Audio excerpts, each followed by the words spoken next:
What is this quintessence of dust but someone who has 100 subscribers?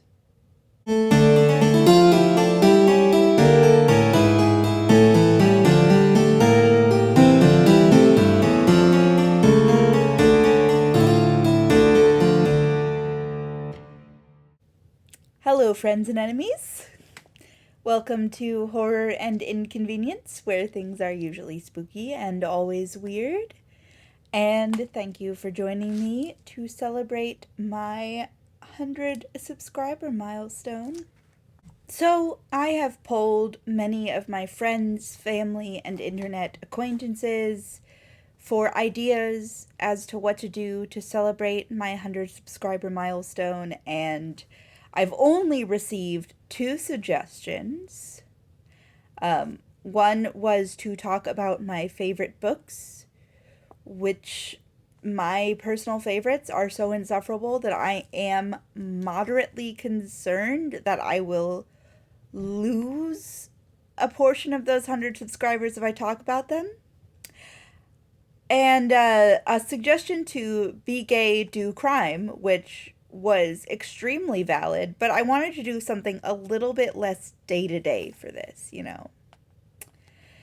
So, I decided on something I've had in the works for a while, but wasn't quite sure what to do with. And that is reading my first ever Goosebumps book. Now I know what you're saying, or thinking, probably because most people watch YouTube videos alone. So I know what you're very loudly thinking at me, and might say in the comments, where you move to comment, please comment on my videos, I crave validation, which is, wasn't she born in the 90s and doesn't she love horror fiction and children's fiction? How has she not read a Goosebumps book before? Especially since she's wearing a Goosebumps t-shirt. To which I say, what is this? 2010? I can wear what I want. But no, I've never read a Goosebumps book. Because as a child, I had this bizarre issue. It wasn't that I was afraid to read horror fiction. I liked Coraline as a kid, for instance, and I loved original Grimm's fairy tales with the gruesome details of dismemberment and cannibalism and even existential horror. But if a book told me on the cover that it was going to scare me, I could not read it. I was the kind of kid who couldn't get to the end of the monster at the end of this book because I was afraid of the monster. But if you gave me a book that was about a monster from the beginning, I wouldn't even notice. The same was true of horror fiction. I could read anything terrifying as long as it didn't tell me on the cover that it was going to scare me. Unfortunately, the covers are what Goosebumps are all about. If somebody put on the Goosebumps TV show at a sleepover, I would leave the room. I am so excited to read this book, and I cannot wait to share the experience with you.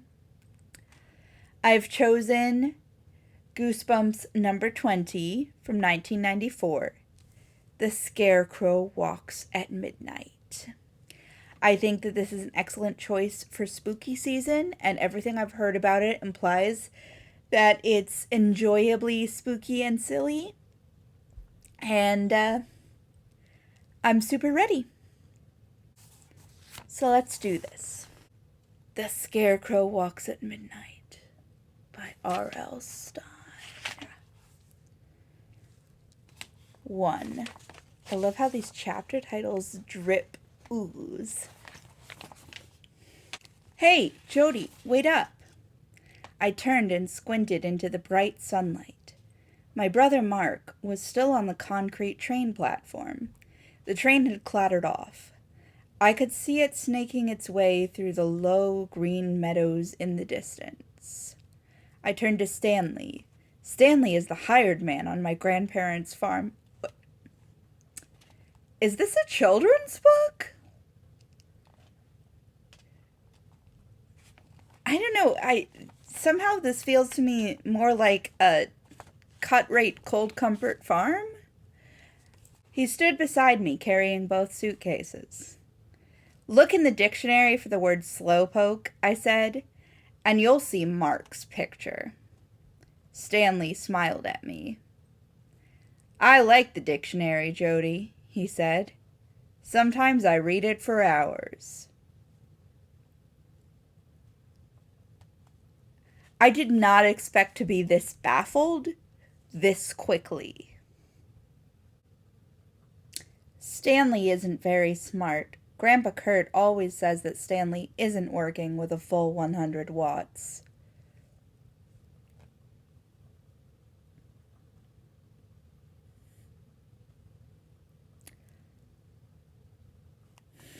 $1994. It's 1994. The narrator has allergies. I wonder if allergies will come up in a story about a scarecrow. Okay, page 5, little late for a kid's book. And we get the first spooky incident. Stanley, the hired man, is driving. Suddenly he slowed the truck and turned his eyes to me. The scarecrow walks at midnight, he uttered in a low voice. Huh? I wasn't sure I'd heard correctly. The scarecrow walks at midnight, he repeated, training his big puppy eyes on me. I read it in a book. I didn't know what to say, so I laughed. I thought maybe he was making a joke. Days later, I realized it was no joke. I wonder when the scarecrow is gonna... Chapter 2. We start off with some high-quality writing. Watching the farm spread out in front of us filled me with happiness. It's not a big farm, or a fancy farm, but I like everything about it. Just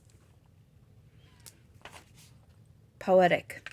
The character descriptions are very long-winded and vivid, as you might expect in a 19th century novel before photography was common. I'm not going to belabor the point by sharing any of these descriptions with you. Just know that many details of faces and hair and clothing are described, and it's odd. Oh no, there's an old barn, which I imagine is extremely spooky if you didn't grow up around old barns. Stanley lives in the guest house with his teenage son, Styx, who I assume is also skinny and creepy and not very bright. This is great. Love that. Chapter 2 ends in a cliffhanger. Stanley peels an ear of corn and shows it to her, and she screams. The corn has worms. Now, I know from the Bailey Myers series Goosebumps that there is always a fake-out scare this early in the book, but I'm still somehow disappointed. Oh, Stanley says worms on corn are bad luck. Brilliant deduction. Stanley's been reading a strange book about superstitions that he says are all true. So, nothing suspicious about that. Stanley says the book told him how to make the scarecrows walk. I wonder when they will walk. Like what time of day? Oh, don't worry. Styx was hiding amongst the scarecrow, making them move to scare Jody. That's the narrator, by the way. Her name's Jody. You city kids sure scare easy. he says. Don't worry, Styx is in fact very skinny. There's a stuffed bear in the corner of the living room, and by stuffed bear they mean a taxidermy bear that their grandpa shot. So I do have some follow-up questions.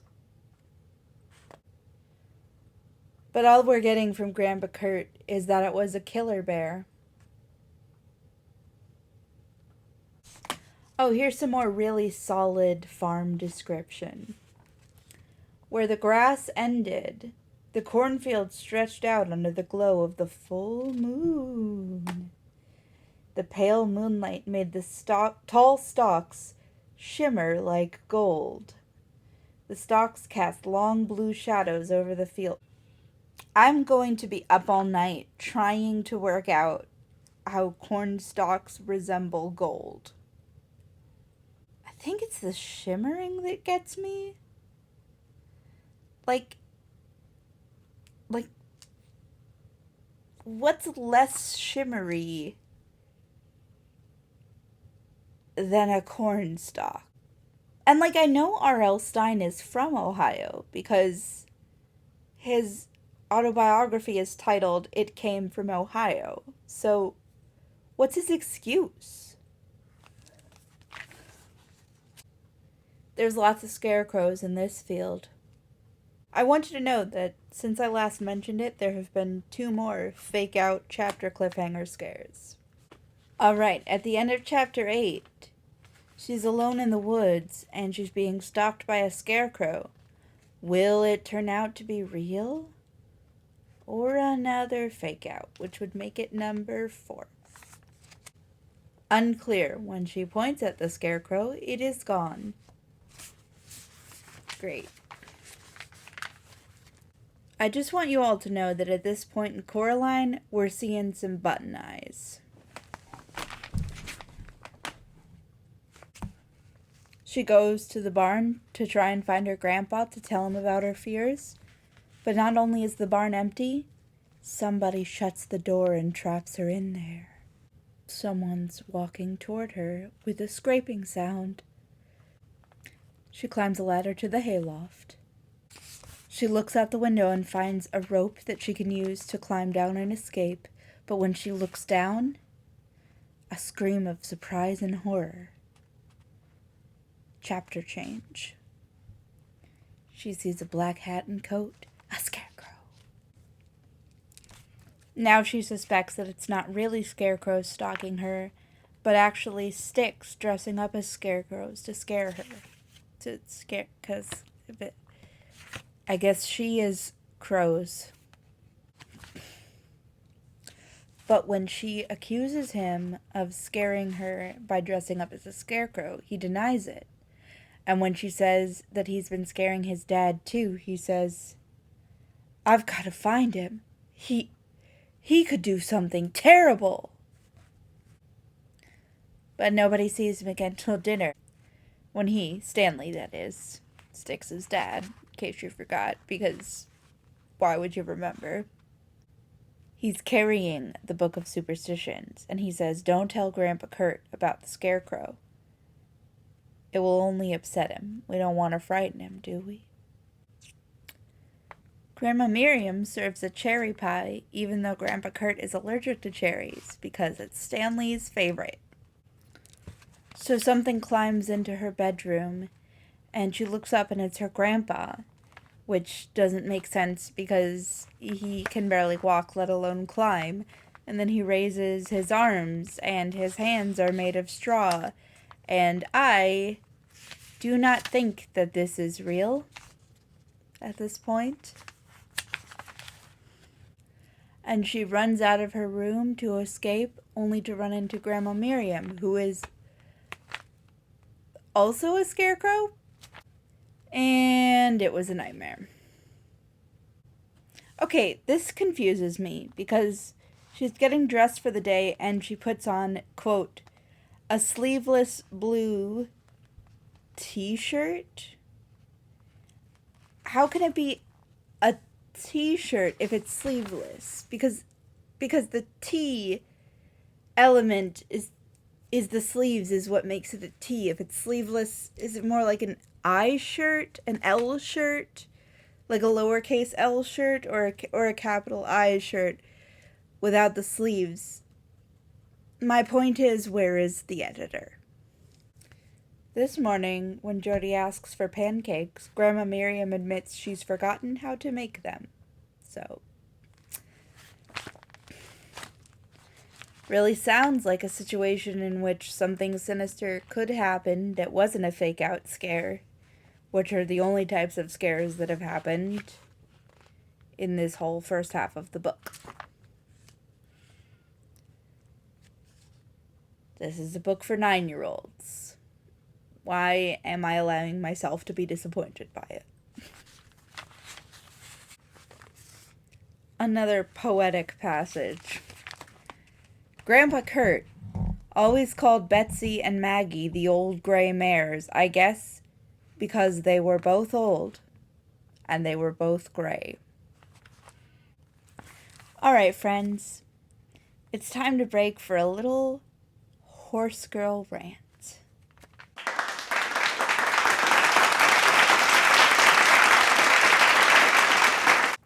Describing their horse ride. They were the perfect horses for us city kids. The only time we ever got to ride horses was during our summers at the farm, so we were not exactly the most skillful riders in the world. Bumping along on these two old nags was just our speed. And even as slow as we were moving, I dug my knees into Betsy's side and held onto the saddle horn for dear life. Couple of things. 1. These older horses are also described as grumpy earlier in the passage. You do not put inexperienced riders on a grumpy horse. 2. What region and what type of horses are these that they've got saddle horns to hold on to? 3. If you dig your knees into a horse's side, the horse will go faster or attempt to throw you, or both. So they would not be moving slowly if they were digging their knees into the horse's side. 4.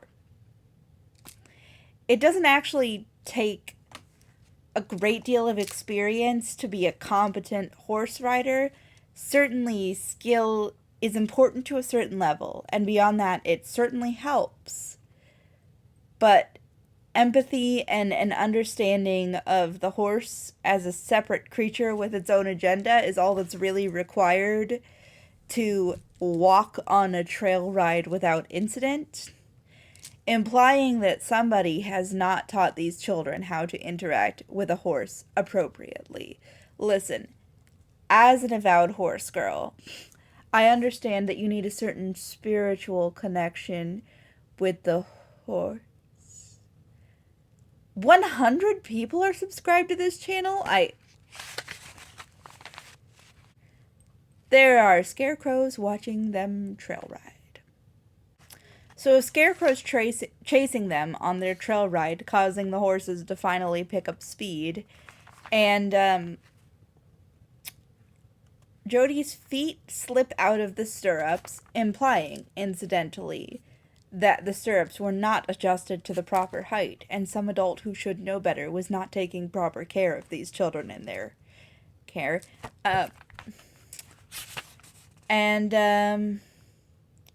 As she's falling off the horse, she sees that it's a scarecrow that jumped in their path. I have fallen off horses, but I have not had the experience of observing my surroundings as I fell off said horse. This is foreign to me. The horse is finally throwing her, and honestly, I'm on Betsy's side in this one.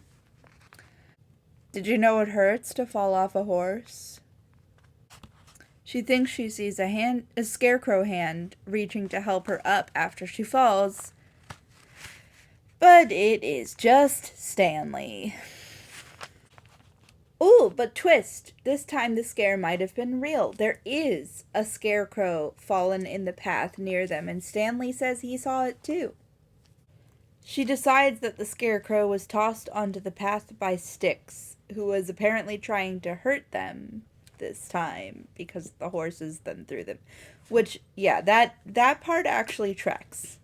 Because somebody who grew up around horses throwing something unexpected like that, especially something that makes a crinkly noise in a horse's path, is probably trying to hurt the rider. Because everyone knows how horses feel about scarecrows and tarps and anything else that crinkles. They feel bad about it. They don't like that. A horse horror movie would just be the sound of crinkling with lots of shadows moving around on the screen. It would be unwatchable for the horses. They would be frightened by it. Their eyes are on the sides of their heads, so would it have to be like an IMAX experience? We're on chapter 18, by the way, in case you're keeping track. Jody goes to the barn to find Styx to tell him she's fed up of his pranks. And while the barn is empty, she does find Stanley's scarecrow making supplies and a pile of torches next to a jar of kerosene. So that's fun, fun, fun. Oh, but Styx is in the barn, and he menacingly says, "I warned you." It sounds like Styx is trying to warn her that the scarecrows cannot be trusted, yet Jody is determined to scare Styx back. So that'll go super well. So she has hatched a plot to dress her brother up as a scarecrow, tell Styx something is moving in the field, drag him out there, and then he would see Mark dressed as a scarecrow moving around and he'd be frightened. No way this could backfire. Quick reminder, Jody is allergic to hay. Okay, so she leaves Mark in the field, dressed as a scarecrow, and goes to knock on the guest house door to wake Styx to scare him. But Mark follows her, and he runs up to her and grabs her shoulder, and she turns around and she realizes it's not Mark. This time it's really a scarecrow. Styx comes to the door and he's trying to help her fight it off. It really is a scarecrow, I cried in horror. But it walked. I warned you, Styx said solemnly, staring down at the headless, dark figure. I warned you, Jody. You mean it wasn't you? I demanded. It wasn't you trying to scare Mark and me? Styx shook his head. He raised his dark eyes to mine. Dad brought the scarecrows to life, he said softly. Last week, before you came, he used his book. He chanted some words, and they all came to life. Oh no, I murmured, raising my hands to my face. Oh no, indeed. We were all so frightened, Styx continued. Especially your grandparents. They begged Dad to recite the words and put the scarecrows back to sleep. Did he? I asked. Yes, Styx replied. He put them back to sleep. But first he insisted your grandparents make some promises. They had to promise not to laugh at him anymore. And they had to promise to do everything he wanted from now on. Honestly, if the grandparents were laughing at him, I'm kind of on Team Stanley on this one. But despite Stanley's best effort, some of the scarecrows never went back to sleep. Stanley opens the door. He sees the scarecrow's body on the ground, and he says the scarecrow walks and that he must now take charge of all of them. So Styx talks his father down and convinces Stanley that he does not need to recite the incantation to take control of all the living scarecrows, And just as Stanley starts to calm down, Mark in his scarecrow costume walks up. Stanley recites the incantation, and the scarecrows do come to life. Grandma and Grandpa have also come out of the house, and Stanley and Styx, Jody and Mark, and Grandma and Grandpa are all being approached by the terrifying scarecrows when Jody sneezes. The sneeze causes Mark to lift his hand in startlement, and all of the scarecrows copy him, showing that they will do whatever Mark does first because he looks like a scarecrow. Jody has the idea for Mark to pull off the scarecrow head mask and thereby convince the scarecrows to pull off their own heads so they all die. Which works. They don't die. They pull off their own heads, but remain standing. And now the scarecrows are no longer copying Mark because they can't see him. Styx comes out with a bunch of torches. Turns out the torches in the barn were his idea. He was saving them just in case the scarecrows came back to life. He sets them all on fire and then they burn. So after all the scarecrows are burned, Stanley has learned his lesson, and he decides he'll never read the chapter about scarecrows in the book ever again, to make sure nothing like that happens again. Only instead, while Jody is alone in the room with him the next afternoon, he begins mumbling to himself from the chapter he is reading, and the taxidermy bear comes to life.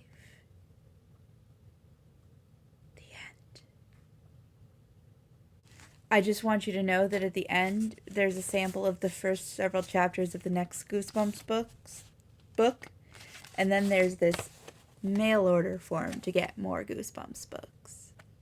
So, what do I, Goosebumps shirt wearer, 100 subscriber haver, think of my first ever Goosebumps book? It was fine. Honestly, I kind of hoped that this would be a little more sensational in that I would either love or hate the book, the theme, the series, whatever. But after reading one, I feel that I wasn't missing a ton as a kid. I certainly understand the appeal that these books have for kids, because some kids really like that kind of anticipatory scaring, like a game. That's fun for a lot of kids, and that's what almost the entire book was doing. Is it gonna? No. Is it? No. Very much an I am not touching you kind of situation. That's great for a lot of kids, and I'm so excited for them. I wasn't that kind of kid. I don't think I'd have enjoyed it that much. As an adult, I had some enjoyment just in the sheer silliness of it and in imagining what the right kind of kid would get out of it. I just think that this still isn't the type of scare that I'm interested in. Doesn't make it bad. It's just not quite my thing. So Goosebumps, pretty cool, pretty silly, pretty fun. Just not really quite it for me. I do have a few choose your own adventure Goosebumps books sitting around that I picked up at a book sale, and I still might do those for a vlog at some point because choose your own adventure Goosebumps, double the silliness. What could be better? It sounds like a lot of fun. But honestly, I don't really feel moved to read more Goosebumps books after this. Hopefully that doesn't get me back down under 100 subscribers. Thank you guys all so much for coming on this journey of insanity with me, and I hope you'll continue to join me for many reads, unpredictable in genre and tone, but very predictable in theme, spooky or sad or some combination thereof. We have had fun. Nay, man delights not me, but books, they sure do.